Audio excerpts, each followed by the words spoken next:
നമസ്കാരം. നമുക്കറിയേണ്ടതായ ഒരു കാര്യമുണ്ട്. നമ്മുടെ ഈ സ്വാതന്ത്ര്യദിനത്തിൻ്റെ ഈ ദിവസങ്ങളെല്ലാം നമ്മൾ പ്രസംഗിക്കുന്ന സമയത്ത് നമ്മൾ അറിഞ്ഞിരിക്കേണ്ട കാര്യങ്ങൾ എന്തൊക്കെയാണെന്നുള്ളത് നമ്മൾ അറിയണം. എന്തൊക്കെയാണ് നമ്മൾ അറിഞ്ഞിരിക്കേണ്ടത്? നമുക്കിപ്പോൾ കിട്ടുന്നതായ വേദി, അതായത് നമ്മളിപ്പോൾ പ്രസംഗിക്കാനെ കൊണ്ട് വേണ്ടി പോകുന്നതായ സ്ഥലം, അത് കുട്ടികളുടെ മുന്നിലാണെന്നുണ്ടെങ്കിൽ ആ പ്രസംഗത്തിനൊരു പ്രത്യേക രീതിയാണ്.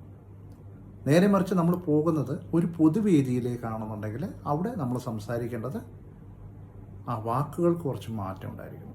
കുട്ടികളുടെ മുന്നിൽ പ്രസംഗിക്കുന്ന ആ ഒരു പ്രസംഗമായിരിക്കരുത് നമ്മൾ പൊതുവേദിയിൽ പ്രസംഗിക്കുന്നത്.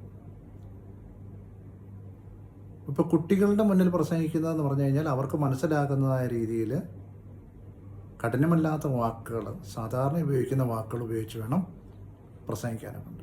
എന്നാൽ പൊതുവേദിയിലാണെന്നുണ്ടെങ്കിൽ നമ്മൾ ചിന്തിക്കേണ്ടത് നമ്മളിപ്പോൾ പോകുന്ന സ്ഥലത്ത് ഏത് രീതിയിലുള്ള പ്രസംഗമാണ് അവർ ആഗ്രഹിക്കുന്നത്.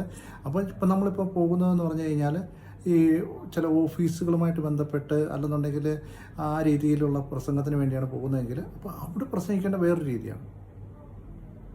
പൊതുജനങ്ങളുടെ മുന്നിലേക്കാണ് നമ്മൾ പ്രസംഗിക്കാൻ പോകുന്നതെങ്കിൽ അവിടെ പ്രസംഗിക്കുന്നത് വേറൊരു രീതിയാണ്.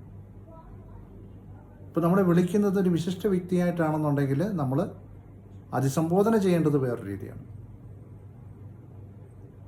മനസ്സിലായില്ലേ? അപ്പോൾ സ്വാതന്ത്ര്യ സമരത്തിൻ്റെ പ്രസംഗം നടത്താനെ കൊണ്ട് വേണ്ടി പോകുമ്പോൾ പല രീതിയിൽ നമ്മൾ തയ്യാറെടുക്കേണ്ടതായിട്ടുണ്ട്. നമ്മൾ സ്കൂളിലാണെന്നുണ്ടെങ്കിൽ അതിനൊരു പ്രത്യേക രീതി ഉണ്ടായിരിക്കണം, പൊതുസ്ഥലത്താണെന്നുണ്ടെങ്കിൽ അതിനൊരു പ്രത്യേക രീതി ഉണ്ടായിരിക്കണം. അതുപോലെ തന്നെ നമ്മൾ മറ്റു കമ്പനികൾ അതുപോലുള്ളതായ ജോലി സംബന്ധമായ സ്ഥലങ്ങളിലാണെന്നുണ്ടെങ്കിൽ അതിന് വേറൊരു രീതിയായിരിക്കണം.